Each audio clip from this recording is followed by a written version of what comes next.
সামাজিক যোগাযোগ মাধ্যম ফেসবুকে পরিচয়ের সূত্র ধরে দীর্ঘ 2 বছরের প্রেমের সম্পর্কের পর বিয়ের দাবিতে ভোলার তজুমুদ্দিন উপজেলায় প্রেমিকের বাড়িতে অনশনে বসেছেন এক তরুণী।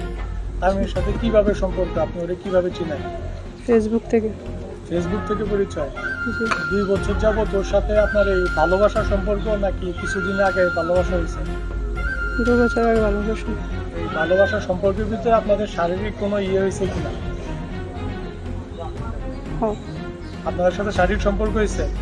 কোথায় কিভাবে হয়েছে বিস্তারিত বলা যাবে? তজুমুদ্দিন রেস্টুরেন্টে। ঘটনাটি ঘটেছে উপজেলার চাঁদপুর ইউনিয়নের তামিম নামের এক যুবকের বাড়িতে। অনশনরত তরুণীর নাম লাবণী আক্তার। তিনি দাবি করেন ফেসবুকে পরিচয়ের পর তামিমের সঙ্গে তার প্রেমের সম্পর্ক গড়ে ওঠে। সময়ের সঙ্গে সেই সম্পর্ক আরো গভীর হলে বিয়ের আশ্বাস দেন তামিম। তবে সম্প্রতি বিয়ের বিষয়ে টালবাহানা শুরু করলে তিনি প্রেমিকের বাড়িতে এসে অনশনে বসেন। নাম লাবণী।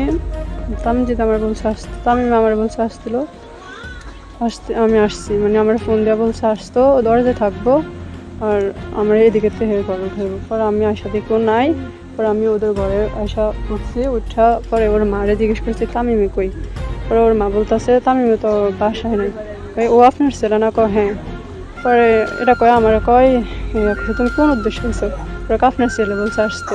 এটা কইছে আর কি আমার ঘর থেকে, মানে ঘর আমি ঢুকছি প্রথমে, পরে ঘর থেকে বের করে দরজা আটকাতেছে। কি উদ্দেশ্য আছে তামিমের সাথে আপনার সম্পর্ক? মানে ও তো আমার রিলেশনের সম্পর্ক, ও বলছে বিয়ে করবো আমার। কতদিনের সম্পর্ক? 2 বছর। আপনার বাড়ির ঠিকানা, বাসার ঠিকানা বলেন। বাড়ি হলো মোল্লা পুষ্করী মোল্লা। কি বাড়ি? মোল্লা বাড়ি। আপনার বাবার নাম? মহিউদ্দিন। মহিউদ্দিন।